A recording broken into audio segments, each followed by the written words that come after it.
অগ্নিনাভ বাবাৰ ভয়ংকৰ প্ৰবঞ্চনাৰ এতিয়া ৰহস্য ফাদিল হৈছে। হয়, অগ্নিনাভ বাবা নাজিৰাত থকা যি অগ্নিনাভ বাবাৰ মন্দিৰ ভাগ, সেই মন্দিৰ ভাগৰ ভয়ংকৰ প্ৰবঞ্চনাৰ বৰ্তমান এই সময়খিনিত ৰহস্য ফাদিল হৈছে। যিহেতু আপোনালোকে গমেই পায়, উজনি অসমৰ বহু ঠাই বানৰ কবলত পৰিছে, বহু মানুহ গৃহহীন হৈ পৰিছে, দিশহাৰা হৈ পৰিছে। তেওঁলোকে উপায়ন্তৰ নোপোৱা হৈছে কি কৰিব কি নকৰিব। নিজৰ সপোনৰ ঘৰখন চকুৰ আগতে তিল তিলকৈ শেষ হৈ যোৱা সেই মানুহখিনিয়ে দেখিছে। কাহানিও নেদেখা এটা পৰিস্থিতিৰ সন্মুখীন হ'বলগীয়া হৈছে উজনি অসমৰ যথেষ্টখিনি মানুহে। যথেষ্ট গাঁও এতিয়াও বানৰ কবলত আছে। বহু মানুহে তেওঁলোকৰ আপোনজনক হেৰুৱাইছে, কোনোবাই নিজৰ পুত্ৰ কন্যা মাতৃ পিতৃ বহুতকে হেৰুৱাইছে। আৰু তাৰ মাজতেই অগ্নিনাভ বাবাৰ যে মন্দিৰ ভাগ, সেই মন্দিৰ ভাগক লৈ এনেকুৱা প্ৰবঞ্চনা চলিছে। এই বিপদৰ সময়খিনিত যি কথা শুনাৰ পিছত আপোনালোকে আচৰিত হৈ পৰিব। আপোনালোকে দেখা পাইছে, এয়া হৈছে অগ্নিনাভ বাবাৰ মন্দিৰ ভাগ।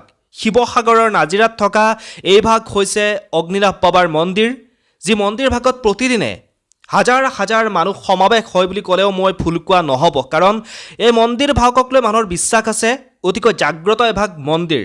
আৰু এই মন্দিৰ ভাগত আহি যেতিয়া ভক্তসকলে বাবাৰ ওচৰত মনৰ কথাবোৰ কয়, তেতিয়া বাবাই মনৰ বাঞ্ছাবোৰ পূৰ্ণ কৰে। প্ৰত্যেকজন ভগৱানৰ ওচৰত যিসকল অগ্নিনাভ বাবাৰ ওচৰত যিসকল ভক্ত যায়, সকলোৰে মনৰ বাঞ্ছাবোৰ পূৰ্ণ কৰে অগ্নিনাভ বাবাই। আৰু সেইবাবে বহুতে বিভিন্ন মনৰ আশা বাঞ্ছাবোৰ লৈ এই অগ্নিনাভ বাবাৰ ওচৰলৈ যায়।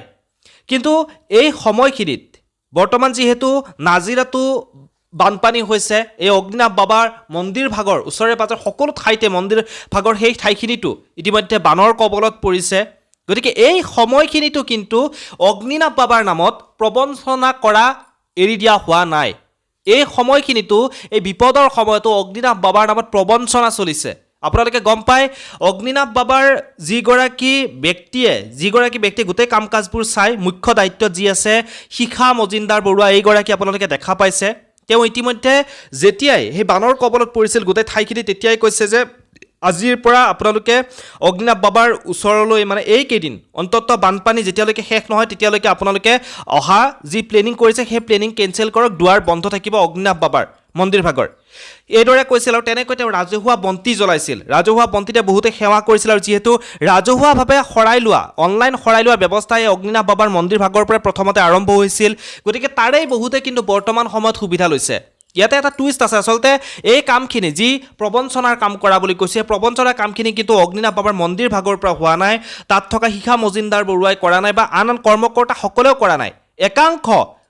একাংশ টকাৰ লোভী মানুহে কি কৰিছে, ভগৱানৰ নামতো স্কেম কৰা এৰা নাই। তেওঁলোকে অনলাইন শৰাই লৈ আছে বুলি অগ্নিনাভ বাবাৰ ফটোখন সামাজিক মাধ্যমত দি তাৰ পৰা তেওঁলোকে টকা সংগ্ৰহ কৰাৰ ব্যৱস্থা কৰিছে। যিহেতু এতিয়া বহুতেই অগ্নিনাভ বাবাৰ মন্দিৰ ভাগলৈ যাম বুলি ভাবিছিল, তেওঁলোকৰ সেই আশাবোৰ বৰ্তমান এই সময়খিনিত তেওঁলোকৰ সম্পূৰ্ণ হৈ উঠা নাই। যিহেতু বৰ্তমান পানী হৈ আছে চাৰিওফালে, বানপানীৰ পৰিস্থিতিৰ কাৰণে তাতে যোৱাৰ বন্ধ কৰি দিয়া হৈছে কেইদিনমানৰ কাৰণে। যেতিয়া পৰিস্থিতি ভাল হ'ব তেতিয়া পুনৰ ভক্তসকল যাব পাৰিব অগ্নিনাভ বাবাৰ মন্দিৰ ভাগলৈ। কিন্তু বৰ্তমান যিহেতু বন্ধ কৰি ৰখা হৈছে, তাৰ বাবে একাংশ ভণ্ড মানুহে কি কৰিছে, অগ্নিনাভ বাবাৰ ফটো ব্যৱহাৰ কৰি অনলাইনত টকা লোৱাৰ ব্যৱস্থা কৰিছে, অনলাইনত শৰাই দিয়াৰ ব্যৱস্থা কৰিছে। তেওঁলোকে নিজে মন্দিৰ ভাগৰ কৰ্মকৰ্তা হৈ কিনি তেওঁলোকে জনাইছে যে আমি মন্দিৰ ভাগৰ কৰ্মকৰ্তা, আপোনালোকে অনলাইন যোগে আমাক শৰাই দিব পাৰে। অগ্নিনাভ বাবাৰ ওচৰত আপোনাৰ যি মনৰ আশা আছে, মনৰ আশা বাঞ্ছাবোৰ আপোনালোকে পূৰ্ণ কৰিবৰ কাৰণে অগ্নিনাভ বাবাৰ ওচৰত শৰাই দিব পাৰে। আৰু এনেদৰেই মানুহৰ পৰা, ভক্তসকলৰ পৰা টকা লোৱা আৰম্ভ কৰিছে অগ্নিনাভ বাবাৰ মন্দিৰ ভাগৰ নামত একাংশ অতিকৈ নিম্ন খাপৰ, নিম্ন চিন্তাধাৰাৰ মানুহে। তেওঁলোকে ভগৱানৰ নামতো এইদৰে স্কেম কৰা তেওঁলোকে এৰি দিয়া নাই, প্ৰবঞ্চনা কৰা এৰি দিয়া নাই।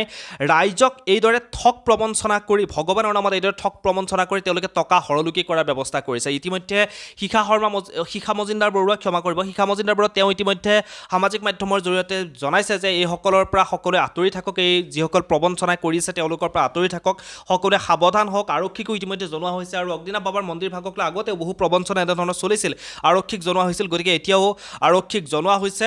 গতিকে সকলো সাৱধান হৈ থাকিব, সতৰ্ক হৈ থাকিব। যিহেতু বানপানীৰ সময়ত যিসকলৰ এই পৰিস্থিতি সৃষ্টি হৈছে, যিসকলে নিজৰ ঘৰ বাৰী হেৰুৱাইছে, তেওঁলোকক সাৱধান হৈ থাকক। ভগৱানে তেওঁলোকক এই পৰিস্থিতিৰ লগত মোকাবিলা কৰিব পৰাকৈ শক্তি দিয়ক। ধন্যবাদ। পুনৰ লগ পাম এনেধৰণৰ কিছু নতুন খবৰে। ধন্যবাদ।